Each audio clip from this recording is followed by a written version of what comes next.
Shalom. Selamat tahun baru bagi Bapak Ibu Saudara sekalian yang kemarin tanggal 31 mungkin masih di luar kota atau di luar negeri atau di mana sehingga tidak ibadah di Gereja Betani Blora, dan baru hari ini minggu pertama di tahun 2025 Saudara hadir di tempat ini. Saya mengucapkan selamat tahun baru. Baru 5 hari kita memasuki di tahun 2025. Nah, di awal tahun ini saya akan menyampaikan sebuah kebenaran dengan temakan hatiku adalah hidupku. Hatiku adalah hidupku. Nah, saudara harus tahu bahwa Tuhan menciptakan manusia itu dengan sangat unik. Oke? Kalau manusia, kalau hewan itu punya nyawa. Nah, punya nyawa tetapi dia tidak punya roh, karena ketika hewan itu mati disembelih atau mati karena perburuan begitu, ya sudah selesai, nggak ada kehidupan setelahnya. Nah, tapi di dalam hidup kita orang Kristen, orang percaya, orang itu meninggal dunia, rohnya akan kembali kepada Allah dan ada kehidupan setelah kematian. Dan ini salah satu keunikannya. Keunikan yang kedua dari manusia ini adalah bahwa ternyata Tuhan itu menciptakan kepada kita pikiran dan hati nurani, roh. Jadi gini, manusia itu terdiri 3 bagian ya, tubuh, jiwa, dan roh. Yang saudara rawat pakai lotion, yang saudara rawat pakai foundation, kalau perempuan ibu-ibu pakai maskara, kalau bapak-bapak mungkin pakai baju. Itu tubuh supaya enggak terlihat kusang atau saudara bisa mandi, itu tubuh. Tapi ada bagian manusia yang lain adalah jiwa. Jiwa itu isinya adalah pikiran, perasaan, dan kehendak. Ini enggak kelihatan. Dan yang ketiga, bagian manusia adalah hati atau roh. Roh itu isinya adalah hati nurani dan intuisi. Saya akan menyampaikan hal ini secara lebih detail. Nah, jiwa yang isinya pikiran dan perasaan, sedangkan roh yang isinya hati nurani dan intuisi. Ini 2 hal yang berbeda. Pikiran itu punya keinginannya sendiri, hati kita juga punya keinginannya sendiri. Antara keinginan hati kita dengan keinginan pikiran kita itu bisa beda. Contoh, saudara pergi ke mall katakanlah, pergi ke mall nih. Ada sebuah sepatu, mau beli sepatu. Ternyata sepatu itu bagus dan sangat jobs seperti yang saya mau. Begitu didelok regone teng-teng, luarang gitu kan. Pikiran saudara bilang begini, wis ora apa-apa, beli aja. Ini kan sepatu ini bagus loh, mumpung di mall. Kita kan gak punya mall, kita cuma 1 ya, luas gitu aja. Mumpung di mall ini sepatu keren, nek kamu pakai itu orang lihat jos ya. Tapi hati bilang, ojo larang-larang, mending duitnya nggak tuku apa. Tapi pikiran ora apa-apa, beli aja. Tapi hati bilang, jangan maneman duitnya. Lah pilihannya di mana? Terserah saudara kan? Atau saudara kan mendapatkan amplop tuh masuk ke gereja. Ada amplop persembahan awal tahun. Pikiran saudara, hati saudara bilang begini, ayo tabur untuk awal tahun, seberapapun yang kamu bisa berikan kepada Tuhan. Pikiran dia gini, geopo tabur-tabur lah. Rausah. Loh, tapi hati, ya sajane aku kepengen. Tapi nih pikiran kita, rausah. Jadi ternyata antara hati kita dengan pikiran itu punya keinginannya sendiri-sendiri. Itu keunikan Tuhan. Dan itulah keunikan Tuhan menciptakan manusia yang berbeda dengan makhluk ciptaan lain. Nah, karena antara hati dan pikiran kita itu punya keinginannya masing-masing, siapa yang sering diberi makan, itu yang dominan. Siapa sering yang diperhatikan, kalau selain lebih memperhatikan kondisi hati saudara, maka kondisi hati saudara yang akan menguasai hidup saudara. Tapi kalau dikasih makan itu cuma keinginan nyata atau pikiran kita saja, maka pikiran kita yang menguasai sehingga intuisi kita, hati nurani kita itu redam. Enggak bersuara, bukan enggak bersuara, suaranya kecil, bahkan mungkin ya sudah, enggak ada efek sama sekali. Semakin saudara membuka diri kepada dua kekuatan ini, yaitu pikiran dan hati, bagian mana yang dominan saudara kasih makan, itu yang akan menentukan hidup saudara. Nah, saya akan berbicara tentang hati. Saya akan ngasih makan kepada saudara bukan pikiran, tapi mau ngasih makan hati. Kenapa kita perlu memperhatikan hati kita? Kenapa kita perlu memperhatikan hidup kita yang adalah ini hati kita?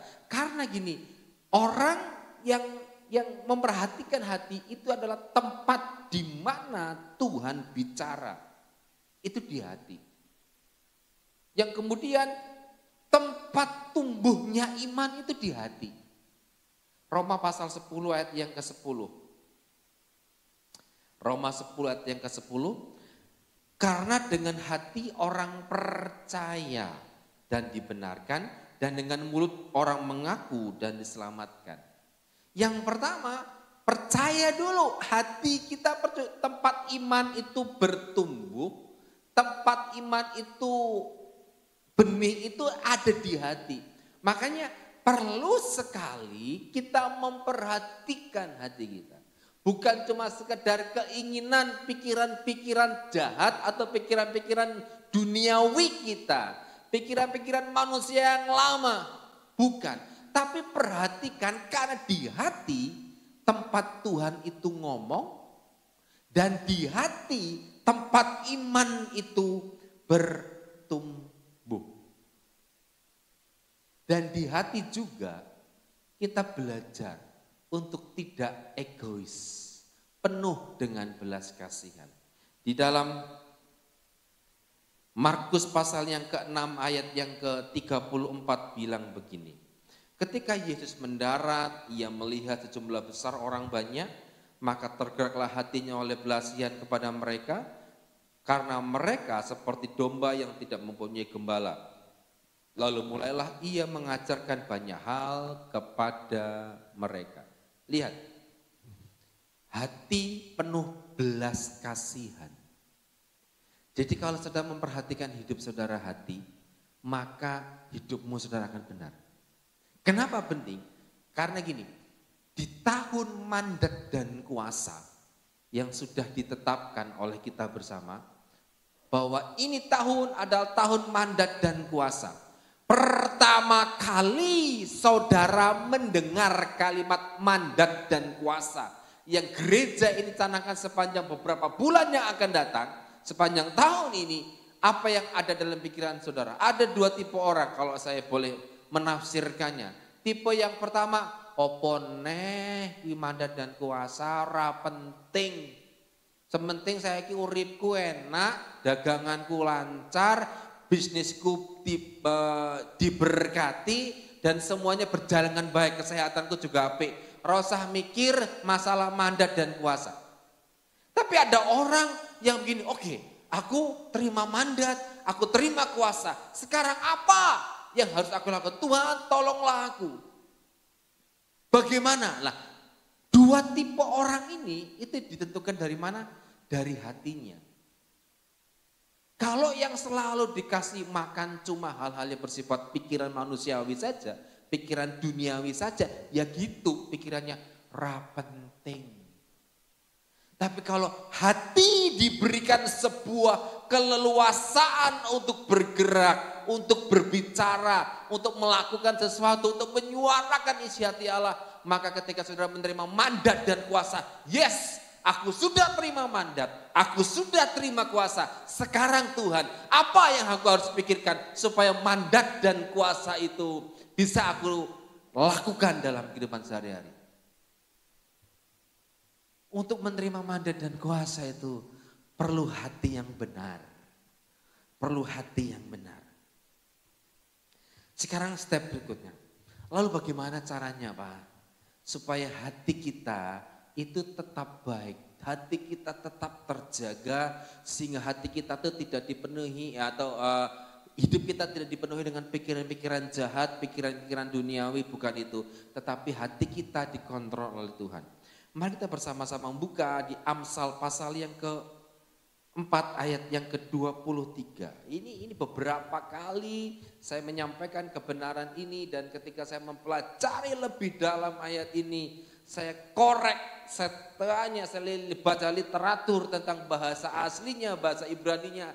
Sungguh pengertian saya tentang ayat ini dibandingkan sebelumnya itu jauh.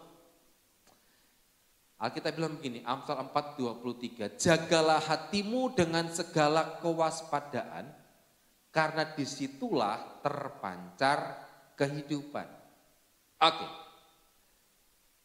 Kalau saya kemudian membaca dalam terjemahan lain bilang begini, jagalah hatimu karena hatimu mempengaruhi segala sesuatu dalam hidupmu. Saya ulangi. Jagalah hatimu karena hatimu mempengaruhi segala sesuatu dalam hidupmu. Ini berarti baik atau tidaknya seseorang itu tergantung dari hatinya. Dan yang bisa menjaga hatinya tetap baik, maka terpancarlah kehidupan. Jadi baik atau tidaknya seseorang berperilaku, bertindak, melakukan aktivitas itu tergantung dari hatinya. Karena apa?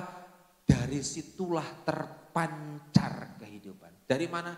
Dari hati. Oke, berikutnya ada kalimat begini, jagalah hatimu dengan segala kewaspadaan. Kalimat ini adalah jagalah hatimu. Itu adalah bahasa perintah. Gambarannya begini, saya seorang jenderal katakanlah begitu, saya suruh orang-orang di bawahnya, para sersan, kopral, kapten, kamu kapten belikan saya makan, misalkan begitu, saya seorang jenderal. Maka sebagai seorang bawahan, dia harus taat. Dia harus taat kepada apa yang diperintahkan. Nah, sistem militer, sistem kepolisian itu sama. Kalau dari atas bilang A, ke bawah itu harus A. Perintah itu harus dilaksanakan. Nah, kata jagalah hatimu itu punya pengertian seperti itu.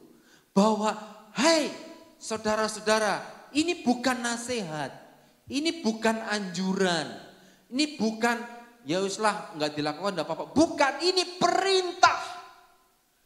Harus dijaga, nggak bisa enggak. Seperti sebuah perintah yang diberikan dari komandan kepada anak buahnya, yang anak buahnya itu harus melakukan ini. Kata ini punya pengertian seperti itu. Jadi menjaga hati bukan kau sabar, besok aja. Enggak, harus, kudu. Besok Pak ora iso besok saiki, sekarang harus dijaga. Dengan segala kewaspadaan. Nah, kewaspadaan ini punya dalam bahasa Yunaninya mismar, yang artinya penjara. Lalu menjaga hati dengan kewaspadaan punya pengertian gini, awasilah hati saudara, penjarakanlah hati saudara, batasi hati saudara dari apa? Dari hal-hal yang tidak baik. Supaya nilai-nilai kehidupan, supaya terpancar kehidupan. Loh Pak, aneh ya, kok hati ini harus dipenjara ya? Begini, maksudnya begini. Kata penjara itu berarti bahwa ini bukan dalam artian negatif. Bukan dalam artian dia bersalah, dipenjarakan. Dia berdosa, dipenjara, enggak. Itu punya pengertian bahwa dijaga betul-betul.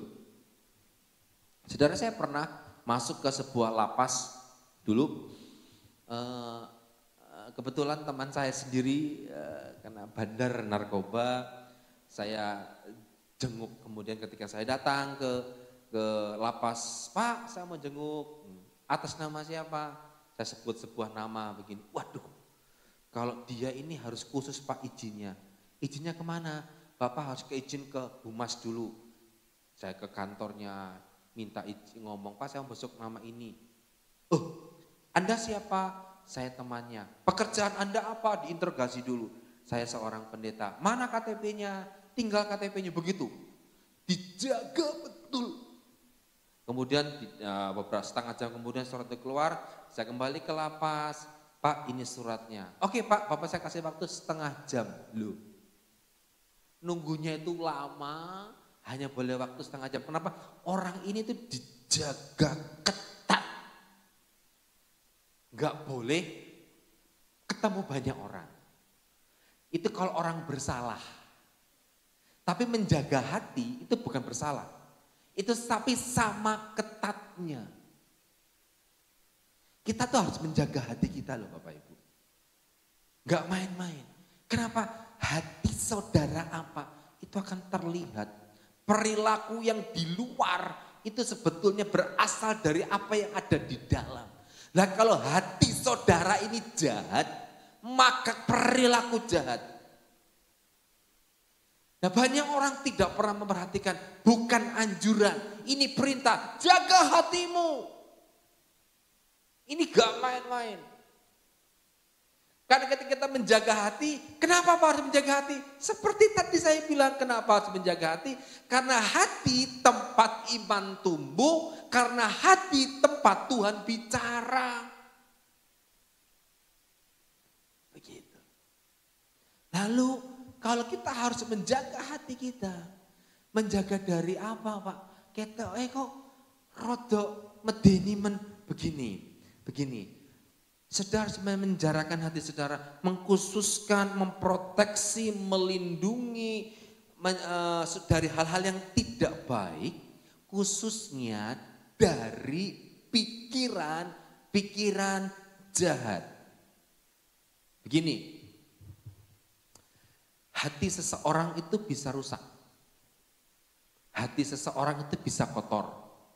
Hati seseorang itu bisa enggak karu-karuan. Bagaimana bisa hati seseorang yang tadinya baik, katakanlah. Tadinya orang baik banget hatinya, tapi tiba-tiba dia menjadi sangat jahat. Apakah itu tiba-tiba jahat? Tidak tiba-tiba. Karena apa? Hati ini tidak dijaga. Pikirannya yang jahat itu masuk pintu gerbang.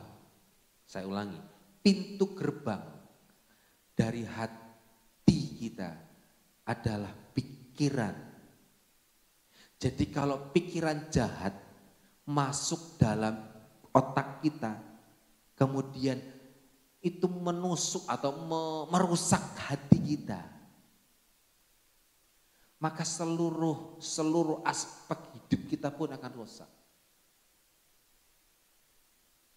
Pintu gerbang dari rusaknya hati itu pikiran. Banyak hal yang terjadi. Pikiran-pikiran jahat.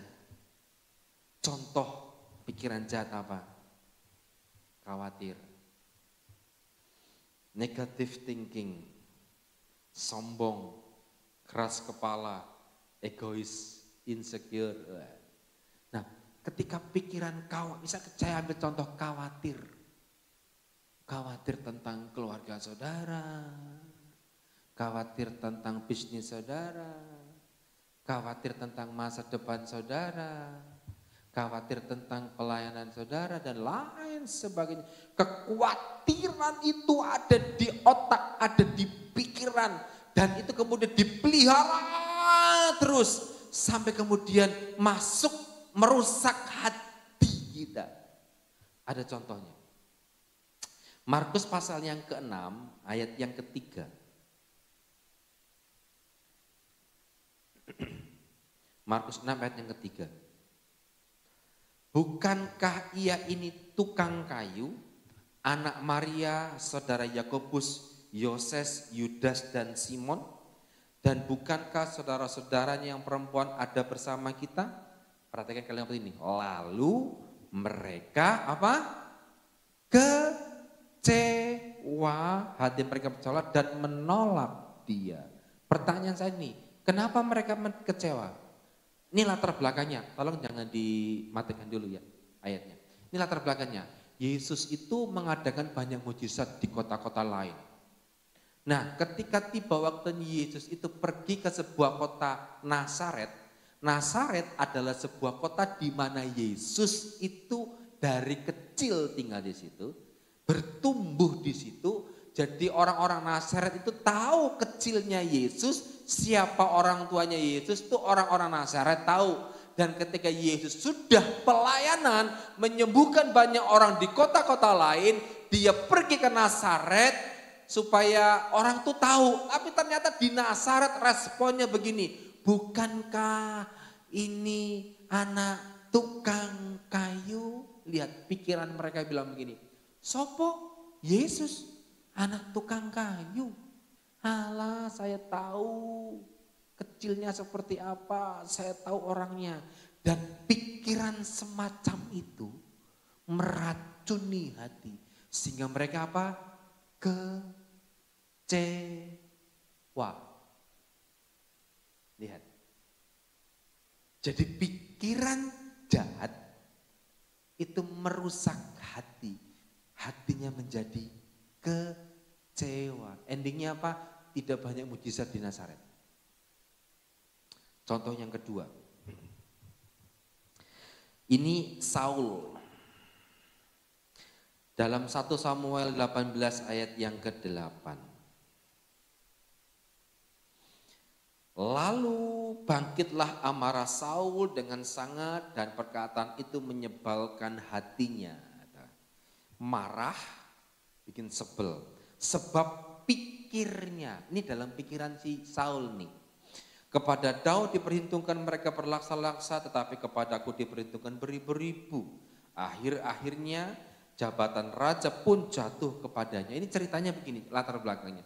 Daud itu barusan perang dan di beberapa kota yang Saul itu suruh. Daud pergi ke sana perang, menang. Pergi ke sana perang, menang. Pergi ke sana perang, menang terus. Dan tibalah saat kembalilah Daud ke Yerusalem. Disambut para wanita, para biduan. Weh, Daud membunuh berlaksa-laksa sedangkan Saul beribu-ribu laksa. Nah, berlaksa-laksa itu maksudnya apa? Berpuluh-puluh ribu. Di atasnya beribu-ribu. Gitu. Lebih banyak. Kemudian ketika Saul dengar ada wanita yang bilang, beberapa wanita menari dan berkata, Daud membunuh berpuluh-puluh ribu. Loh, aku cuma ribuan, dia kok puluhan ribu. Wah, jangan-jangan pikirannya Saul, jangan-jangan nanti tahtaku akan direbut oleh Daud. Itu dalam pikirannya. Makanya sejak peristiwa ini Bapak Ibu, hati Saul itu rusak. Yang ada dalam hatinya apa? Bagaimana caranya membunuh Daud. Bagaimana caranya menyingkirkan Daud. Kenapa hatinya bisa rusak? Kenapa hatinya bisa sangat membenci Daud, Saul ini? Karena dalam pikirannya, wah kurang ajar, ini enggak benar ini. Tahtaku enggak aman ini. Lihat, apa yang ada pikiran jahat yang saudara punya, itu bisa mempengaruhi hati, sehingga rusak. Jadi hati-hatilah dengan pikiran. Menjaga hati itu tidak mudah. Serius, saya tahu menjaga hati itu tidak mudah. Nah, untuk memberikan sebuah gambaran, saya memanggil teman-teman saya yang hebat. Bisa maju ke depan. Mari teman-temannya mana tadi? Ya, yang sudah saya tunjuk. Haleluya. Mari langsung maju ke depan, enggak usah malu-malu.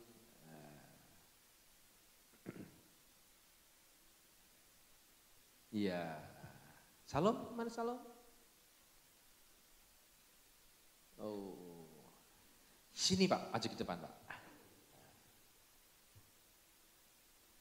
Maju ke depan. Oke. Nah, ini teman saya. gantengan saya sedikit lah ya. Ini saya ibaratkan seperti sebuah hati. Dia bertugas untuk menjaga hati. Hatinya itu saya gambarkan seperti lilin. Ini gambaran dari hati ya. Nanti lilinnya dihidupkan. Nanti lilinnya itu dihidupkan. Nah, tugasnya beliau ini adalah supaya lilinnya ini tidak mati. Karena tugasnya menjaga hati dengan sangat baik. Nah, sedangkan teman saya yang lain ini contoh. Dia itu adalah gambaran dari khawatir. Oke, Mega. Diangkat, ya khawatir. Ini gambarin contoh lo ya. Bukan berarti mereka seperti itu, tidak. Ini gambaran dari negative thinking. Ini gambaran dari, misalkan ini.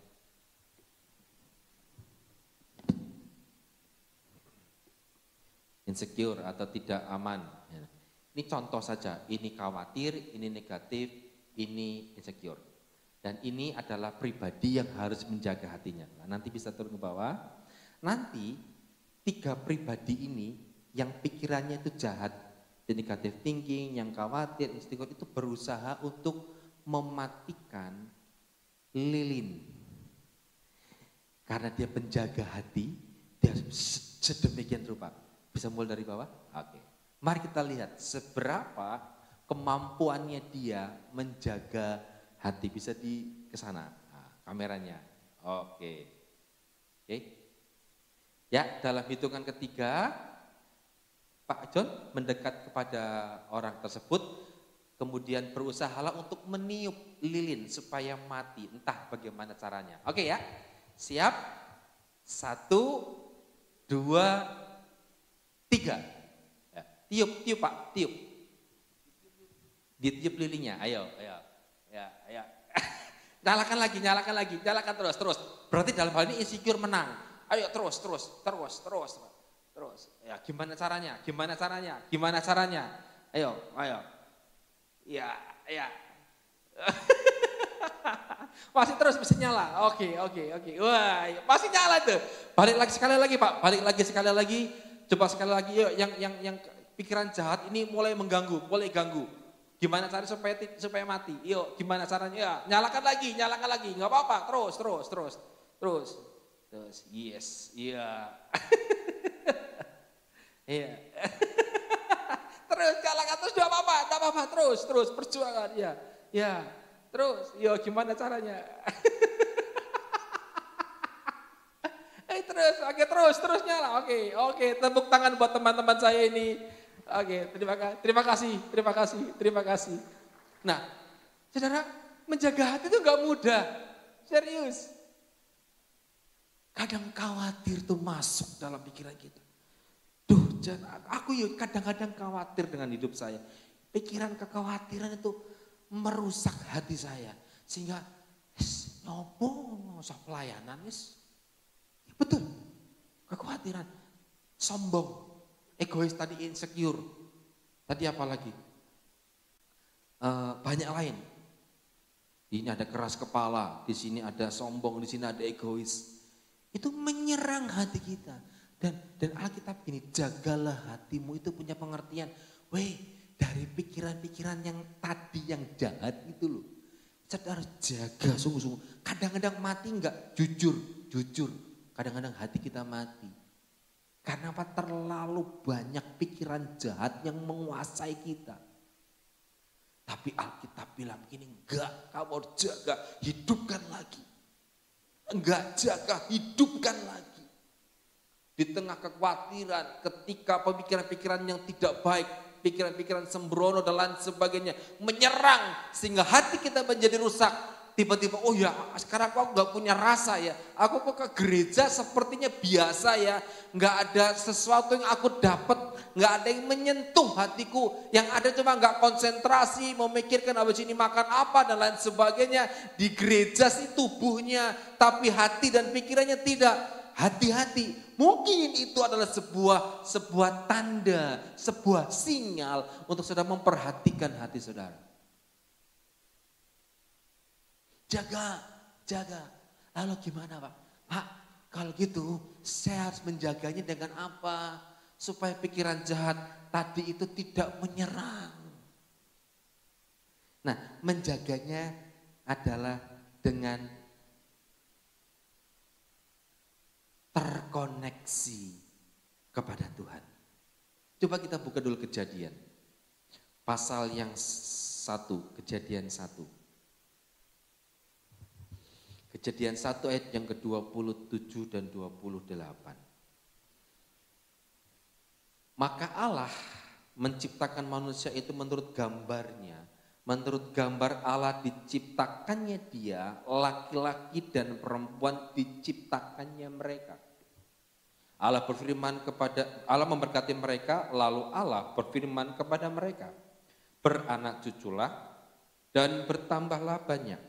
Penuhilah bumi dan taklukkanlah itu, berkuasalah atas ikan-ikan di laut dan burung-burung di udara dan atas segala binatang yang merayap di bumi. Begini, saya terangkan ayat ini. Bisa mundur ayat yang ke-27 ditampilkan dulu. Maka Allah menciptakan manusia itu menurut gambarnya. Menurut gambar Allah diciptakannya. Oke, jadi gambar Allah artinya begini, apapun hidup saudara, apapun tubuh saudara sekarang, mungkin ada yang gemuk, ada yang tidak terlalu gemuk, ada yang tidak terlalu kurus, ada yang gemuk sekali, ada yang cuma gemuk biasa. Apapun itu sebetulnya representasi kehadiran Tuhan di dunia itu adalah saudara, karena saudara itu ciptaan Allah. Dan ketika Tuhan menciptakan kita, Tuhan menciptakan manusia, dia pakai patron, dia pakai sebuah sebuah kiblat. Siapa kiblatnya? Dirinya sendiri. Kalau kita ini diciptakan Tuhan segambar dan serupa Allah, otomatis sebetulnya DNA kita kan punya koneksi dengan Tuhan kan? Ya enggak? Nalarnya begitulah. Loh, kita ini diciptakan Tuhan, gambarannya seperti dia, enggak seperti orang lain, seperti dia. Otomatis dasar kita, di dalam darah kita, di dalam tubuh kita, di dalam hati kita, sebetulnya kita punya koneksi. Loh, yang nyiptakan kita itu Tuhan, dan gambaran ciptanya adalah dia sendiri kok, bayangkanlah. Mobil Toyota, pabrik Toyota mengeluarkan sebuah mobil. Katakanlah apa, saya nggak tahu mereknya, tipenya apa. Mobil ini rusak, akan masuk kepada dealer resmi Toyota misalkan. Kenapa? Karena ketika dia masuk dalam dealer Toyota resmi, mereka langsung bisa terkoneksi, oh ternyata yang bagian ini yang rusak. Tapi kalau masuknya ke bengkel yang mungkin abal-abal, yang tidak jelas, dia akan bongkar semuanya. Tapi kepada bengkel yang memang pembuatnya, itu ada SOP-nya. Oh kalau begini, yang rusak ini. Oh kalau gejalanya begini, yang rusak ini. Itu sudah ada. Nah kita ini loh dibikin oleh Tuhan. Yang menjadi malnya, yang menjadi patronnya itu Tuhan sendiri. Maka sebetulnya, sejatinya, seharusnya gambaran Tuhan itu menjadi gambaran kita. Dan kita punya koneksi dengan alam. Dan koneksi dengan Tuhan inilah yang membuat hati kita ini tetap terjaga. Koneksi dengan Tuhan inilah yang membuat hati kita ini tetap terlindungi dengan baik. Dan ketika kita punya koneksi dengan Tuhan, maka dari situlah muncul yang namanya ketaatan. Dari situ muncul namanya kerendahan hati. Dari situ muncul namanya hal-hal baik yang lainnya. Karena kita terkoneksi dengan Tuhan. dasarnya itu memang kita sudah punya hubungan spesial dengan Allah. Bapak Ibu Saudara sekalian, jadi kalau ada orang bilang, begini aku tuh kok bingung ya nang gereja, ora iso apa-apa, ora ngerti apa-apa, saya beritahu kepada saudara. Mungkin saudara berhenti sejenak dan berkata, Tuhan, mungkin aku tidak menjaga hatiku dengan baik. Mungkin kekhawatiran dalam pikiranku itu merasuk ke dalam hatiku. Sehingga aku tuh penuh dengan kekhawatiran. Mungkin rasa takut itu menguasai hidupku. Boro-boro mikir mandat dan kuasa Tuhan. Mengatur uripku dhewe yo angel. Mangan sak dino-dino ya aku ora ngerti sapa. Kekhawatiran muncul dalam pikiran kita. Makanya hidup kita tidak bisa berdampak apapun. Bapak Ibu Saudara sekalian, koneksi dengan Tuhan itu membuat kita jadi orang-orang yang bisa menjaga hati kita. Pikiran jahat seperti tadi saya contohkan. Apakah tidak bisa menyerang? Masih bisa nyerang. Masih bisa menyerang. Tapi tameng kita tuh kuat. Penjagaan kita tuh kuat. Karena Tuhan yang menjaga kita. Karena kita terkoneksi dengan Tuhan. Tiba-tiba ada sebuah peristiwa suami atau istri saudara melakukan sebuah kesalahan yang tidak kecil. Kesalahannya gede banget. Mungkin pikiran saudara bilang gini, wes toh, bojomu ki ora iso nggatekno kowe, bojomu ki ora aturane, anger kandhanane, ceraikan saja. Itu pikiran jahat, pikiran jahat. Tapi hati ngomong, ojo diampuni. Pikiran jahat, wow kalau begitu gak perlu pengampunan, soalnya diampuni dia gak akan kapok. Harus diceraikan. Pikiran jahat. Tapi bilang ini, hati ojo diampuni. Bayangkan, kalau pikiran cerai itu terus dikasih makan. Cari informasi di internet. Cara cerai bagi orang Kristen gimana? Wala, cari pendeta, cari orang yang melegalkan perceraian. Ora popo cerai daripada kamu tidak bahagia selamanya. Oh, itu kan boleh. Nah bayangkan, pada di hati dibilang jangan. Nah lihat, mana yang diberi makan? Tapi kalau saudara terkoneksi dengan Allah, suami istri saudara melakukan sebuah kesalahan, pikiran negatif nyerang cerai. Tapi hati bilang, Tuhan jaga hatiku Tuhan. Aku jangan sampai tercemar Tuhan.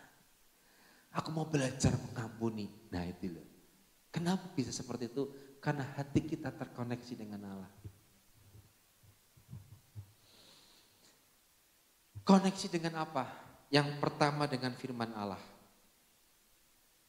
Kata jagalah hatimu itu punya kesejajaran. Jadi sejajar, sama pengertiannya.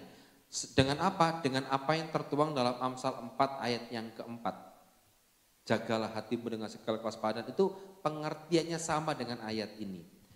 Aku diajari ayahku katanya kepadaku, biarlah hatimu memegang perkataanku dan berpegang pada petunjuk-petunjukku, maka engkau akan hidup.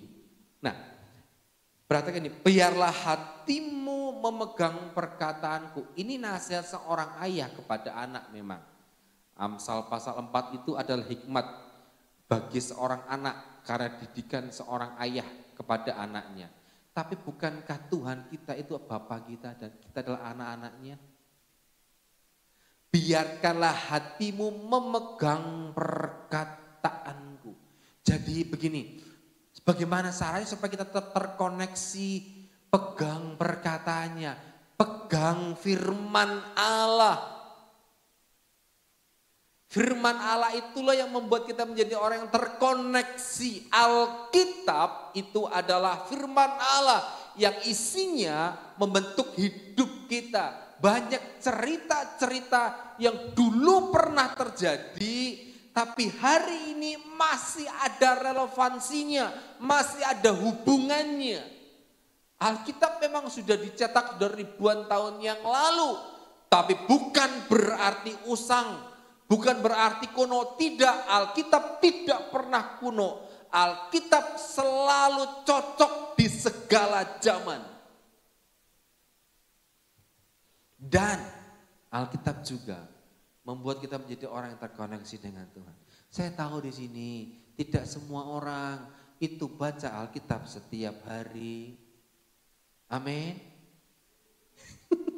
Terima kasih pengakuannya. Saya tahu juga di sini ada orang-orang yang membaca Alkitab setiap hari. Amin. Wah, senang saya. Ternyata lebih banyak orang. Amin, semoga tenanan loh ya. Pak, aku gak ada waktu Pak baca Alkitab. Alah, alasan. Pak, aku gak ada waktu Pak mendengarkan firman Tuhan. Alah, alasan. Itu cuma omong-omong aja. Pada dasarnya saudara bisa melakukan, cuma kadang-kadang males. Wila sehingga pikiran jahat, males sebenarnya. Saya cukup Pak mendengarkan firman Tuhan. Cukup hari Minggu. Nanti minggu depan saya firman Tuhan lagi. Jadi Alkitab atau firman Allah itu cukup satu kali saya dengar Pak. Untuk modal saya selama seminggu. Iya nek minggu depan teko meneh. Nek dilalah, nek pikiran jahat. Dolan yuk healing. Orang yang gereja. Ada banyak cara sekarang, saudara dengar firman Tuhan. Bisa lihat YouTube, bisa lihat Instagram, bisa lihat TikTok. Bagaimana para cuplikan-cuplikan khotbah atau saya sering sekali kalau Bambang Nursen atau menerangkan isi Alkitab itu durasinya panjang, sangat memberkati saya. Itu cara mendengar firman Tuhan itu buakeh carane ojo golek alasan. Jadi, Pak aku raine waktu motor Alkitab itu ngapu. Karena banyak cara untuk saudara mendengar firman Allah.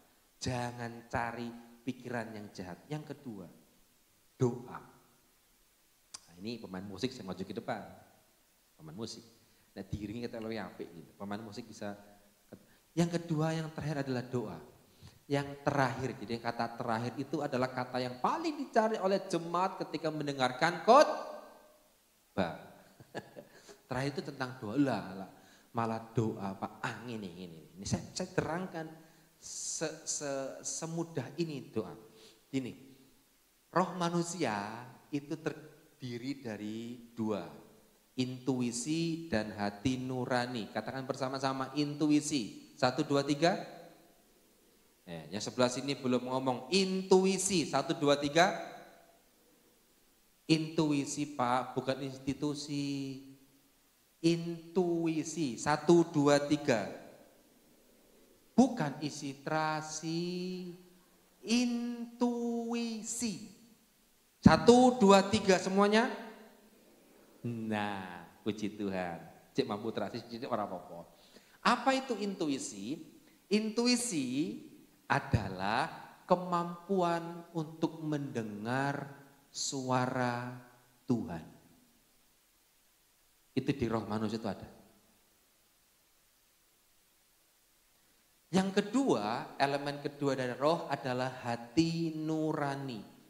Jadi kalau intuisi itu kemampuan untuk mendengar suara Tuhan, kalau hati nurani itu tempat Tuhan bicara.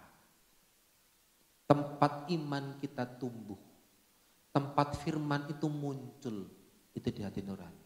Tapi intuisi adalah kemampuan kita untuk mendengar suara Tuhan. Nah, siapakah di sini Bapak Ibu yang pernah mendengar suara Tuhan di telinga? Hai anakku, datanglah kemari, ri.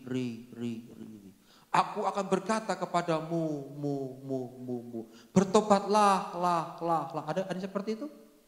Saya tidak pernah. Tapi Tuhan, apakah Tuhan bicara? Tuhan bicara setiap hari melalui hati nurani saya. Bendino, setiap hari Tuhan ngajarin saya. Karena setiap hari saya berdoa kepada Allah. Doanya bukan Pak angel iki sembayang. Loh sing gawe angel sembayang ki opo sajane aku ora mudeng. doa itu adalah ungkapan hati kita kepada Allah. Contoh, Tuhan, aku kisah jadi cuek lebih cakai. Buang kita tonyo sekali aja Tuhan. Tapi aku belajar ngampuni. Itu sudah doa. Dilakukan kapanpun dan dimanapun. Dalam situasi apa saja. Jadi dungo orang yang gereja tok. Itu yang membuat kita terkoneksi dengan Allah. Itu yang membuat hati kita itu tetap utuh. Ngomong ke Tuhan, Tuhan 2025 aku pengen punya cabang buat warungku Tuhan. Ngomong. Tuhan 2025 aku pengen ngedol omahku tak dol, tak tuku anyar. Aku tak ganti mobil ya Tuhan. Ngomong. Tuhan 2025 nek iso aku kawin ya Tuhan, jodohku wis tuwek, iki sapa jodohku? Temunan aku. Ngomong. Dan ketika saudara sering ngomong begitu, itu yang namanya doa. Jadi doa itu bukan Tuhan yang di surga, aku yang di bumi. Engkau besar, aku kecil seperti semut dan debu. Bukan seperti itu. Engkau adalah Allah Maha Pencipta langit dan bumi, menciptakan pelangi begitu indahnya. Sedangkan aku cuma bebek. Enggak gitu.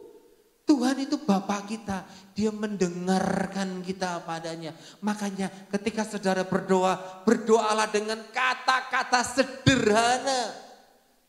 Gak usah neko-neko, setiap saat, setiap waktu. Doa itulah yang membuat kita terkoneksi dengan Tuhan. Makanya kita dengan mudah mendengar suara Tuhan. Karena kita terbiasa ngobrol sama Dia. Satu dengan sebuah cerita. Beberapa kali lalu kami kan staf pergi ke Batu. Tanggal 1 pagi kami berangkat ke Batu, staf dan keluarga. Saya mengendalikan sebuah kendaraan. Nah, kami melewati, keluar lewat Ngawi, kemudian keluar tol Kertosono, pintu tol Kertosono, kemudian kita melewati pinggiran Jombang, kemudian masuk ke area daerah Kabupaten Kediri begitu. Tapi pinggirannya enggak tengah kota. Terus baru mau masuk ke kandangan daerah yang belok-belok begini. Nah, ketika saya mau di pinggirannya kota Kediri ini, koplingku ini sudah mulai bermasalah. Saya ingin jelak kopling, orang balik koplingnya. Gue tuh dicutik besikil, cetok, dia balik. Loh, kok gini ya?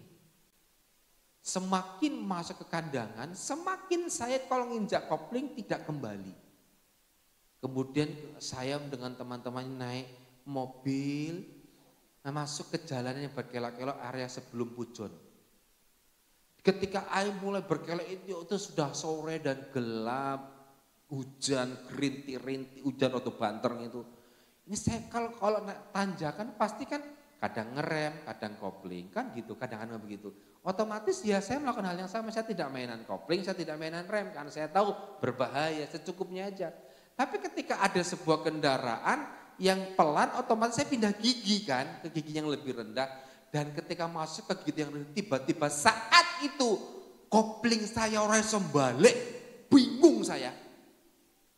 Saya langsung secepat kilat minggir di tepi jurang Bapak Ibu, ada sedikit space kecil, mandek, blek. Pak Agus di belakang saya, yang melewati saya, di depan saya. Napa John? Hei, koplingku nyeplos. Itu di area yang begini-begini Bapak Ibu. Mau masuk Pujon. Terus piye? Saya. Beberapa puluh meter Pak Agus di depan saya bilang, kok mandek nang kene. Di sini lebih omber dibandingkan situ. Iso ora mlebu gigi, tak usahano ya. Saya nyalain mobil, saya masuk gigi, langsung gigi 2. Klek klek klek. Jalan Bapak Ibu. Itu gigi yang enggak bisa saya minum. Saya berhenti di tempat tersebut. Saya ngecek dengan Pak Agus dengan segala, wah ini raiso iki. Saya lihat di Google Map, perjalanan normal itu masih 1,5 sampai 2 jam, itu normal. Ya piye? Ya wis tetap jalan. Kayak rasa pindah-pindah gigi 2 saja. Saya perjalanan naik ke atas hanya 20 km per jam. Itu kalau nggak salah saya menempuh hampir 70 kilometer. 20 kilometer melakukannya mobil. Di tengah jalan-jalan begini, saya menimbulkan kemacetan yang panjang banget. Aku yang merasa bersalah, lebih ora iso kok. Tahu nggak, saya itu panik Bapak Ibu, serius. Matang, menjegur jurang, matang, itu pikiran. Tapi gini, karena saya ini terbiasa dan terkoneksi dengan Tuhan. Saya bilang gini, Tuhan cuma bilang, tenang anakku, tenang anakku.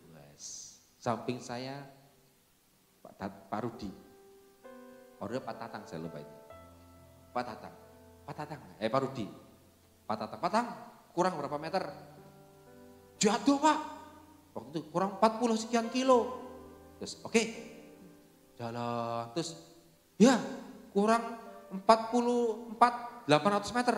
Loh, setiap 200 meter ki laporan.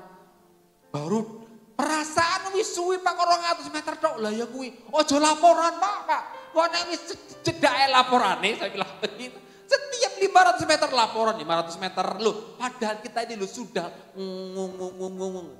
Tapi tuh hati bilang begini, ada suara, tenang. Akhirnya sampai kami itu jam 10 lebih, tepat di depan villa itu. Ketika semua turun, penumpang turun, saya memperbaiki rencananya memperbaiki posisi parkirnya mobil. Di saat itulah langsung koplingnya lepas, ora iso dinggo meneh. Tepat di depan villa. Puluhan kilometer, Tuhan menjaga saya. Besok paginya saya panggil orang, pengen, wah ambrol Pak ini lho Pak, ambrol mateng. Saya bilang begini, kok iso ya Pak ya? Kita kayak gini tapi lho puluhan lah ya kuwi nek bukan Tuhan ki ora mungkin. Kena apa Bapak enggak ada? Wah aku deg-degan banget. Anakku cilik Tuhan, anakku udah lulus kuliah. Tapi ada hati lagi, tenang anakku. Tenang. Itu loh yang saya sebut terkoneksi. Jaga hati saudara dari pikiran jahat. Amin?